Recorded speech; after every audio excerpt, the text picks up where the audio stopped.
Shaman Joe, bienvenue à tous et à toutes. Le Chan, deuxième partie. Alors, nous sommes avec Orion aujourd'hui. Toujours le même crâne. Aujourd'hui, nous allons vous parler du Chan. Alors, le Chan, c'est un enseignement initiatique. L'origine, ça remonte à des maîtres taoïstes du monastère de l'Ouest. Maître Wu. Le Chan, ça veut dire la méditation dans l'action. Les gens qui pratiquent le Chan, ils méditent en marchant, en travaillant. Ils intègrent l'observation quotidienne dans l'action présente. Le Chan, c'est un enseignement en 10 degrés, sur une période de 10 ans. Je vous ai mis le lien pour aller chercher en dessous de la vidéo, le Chan, sur Internet. Le téléchargement, il est gratuit. Mais autrefois, en 1992, il était payant. Et aujourd'hui encore, certaines personnes ont repris le Chan. Je ne les connais pas puisqu'on l'a fait en 92 et on continue. Dans l'initiation, on n'a jamais fini, jamais. Le Chan, c'est l'ancêtre du Zen, c'est la méditation. La méditation au quotidien, dans l'action, au moment présent. Alors je vais vous faire voir le fascicule du Chan. Vous voyez, ça c'était le premier fascicule du Chan. C'est marqué le nouvel enseignement Chan. Celui-là, il date de 65. Nos instructeurs, c'était Jérôme Calmar et Ishii. Les deux instructeurs de la voix. Le Chan, c'est une voix sèche. C'est l'ancêtre du Zen. Maintenant, il y a le Zen. L'origine du Zen, c'est le Chan. Et là, nous avons le premier degré du Chan. À l'époque, en 92, c'était marqué vraiment, il fallait s'accrocher. Et on n'avait pas de smartphone, on n'avait aucun téléphone, puisque le téléphone n'existait pas en 92. Donc c'était écrit comme ça, il fallait vraiment s'accrocher pour le faire. Un degré de Chan, il faut 4 mois de travail. Vous faites ça chez vous, tranquillement.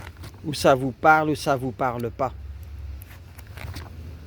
C'est aussi simple que ça.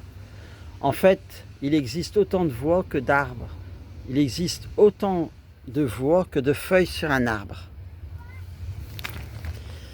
Le Chan, certains disent que c'est taoïste, certains disent non, c'est bouddhiste. Tout ça, on s'en fout. Ça n'a aucune importance. Mais l'origine est taoïste, bien sûr. On ne va pas rentrer dans des guerres de clochers. Vous avez l'exercice yin-yang. Et après, autrefois, il y avait un questionnaire. Voilà, c'est le fascicule du Chan. Le premier. Et il y en a 10 comme ça. Quand on fait le Chan, on s'engage sur 9 ans ou 10 ans et encore, on n'a jamais fini dans la méditation. Sinon, avant les années 65, il y avait aussi la technique du Tao. J'aime pas trop le mot technique, mais bon. C'est plutôt le concept du Tao. Depuis que le monde existe, depuis que des humains vivent sur cette terre, ces humains sont malheureux. Ils sont parfois malheureux. Parce que sur le plan matériel, le plan affectif, sur le plan spirituel, ils ne possèdent pas ce qu'ils désirent.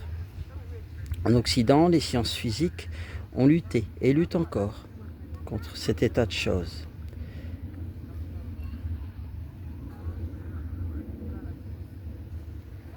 Voilà le premier Chan avant les années 65. C'est le texte original du maître Wu, le fondateur du Chan, le monastère de l'Ouest. Alors vous voyez tout ça, après si vous le trouvez c'est que vous devez le faire, si vous ne le trouvez pas c'est que vous ne devez pas le faire. Alors je fais voir les fascicules parce que comme ça vous aurez un aperçu de ce que c'est.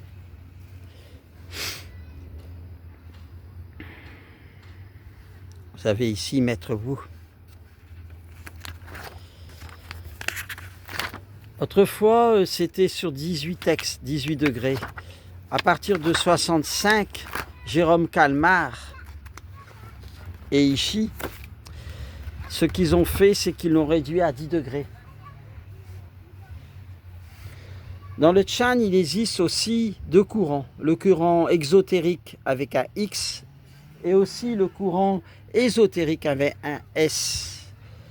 Et à partir du 5e degré, on a aussi une autre voix, la voix de l'ours.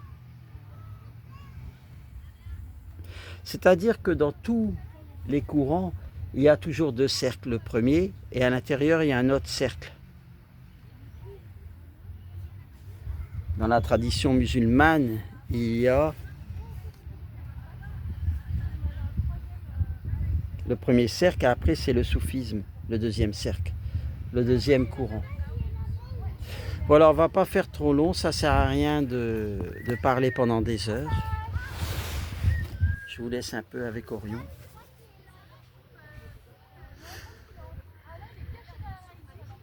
En fait, il n'y a pas de mots pour décrire qu'est-ce que c'est que le Chan, puisqu'il faut le pratiquer. Il faut avoir de la constance. La constance dans les exercices ou dans le jeu, puisque la vie c'est un jeu.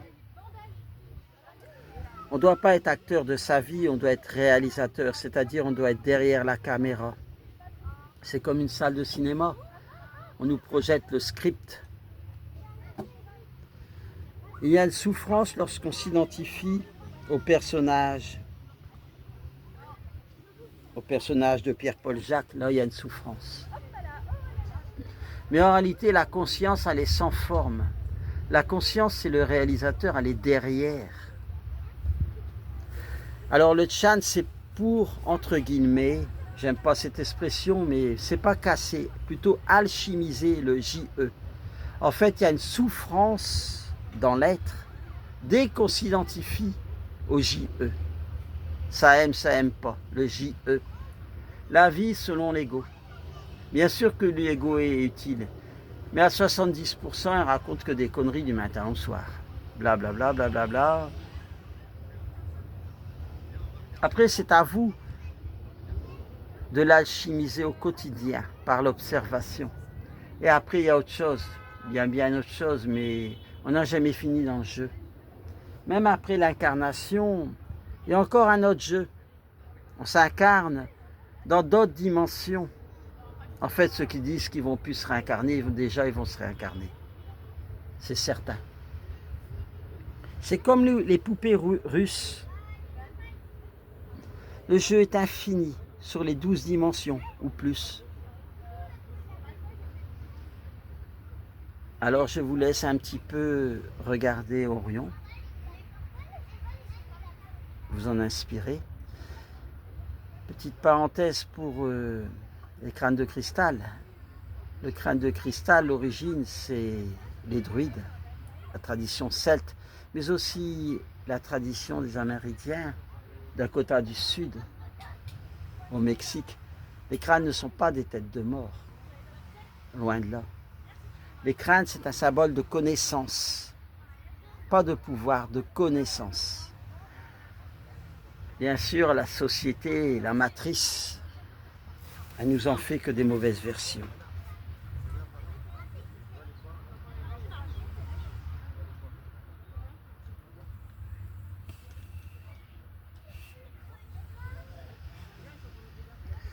Il faut savoir que les crânes de cristal, le cristal a des propriétés piézoélectriques. Ils ont un taux de rayonnement. À l'intérieur, il y a un univers, des planètes, des constellations.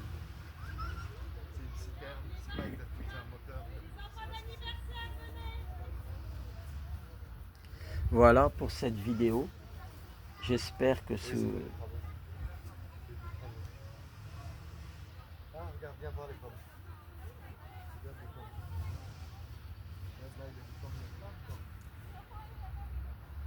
À plus tard pour de nouvelles aventures, chers amis.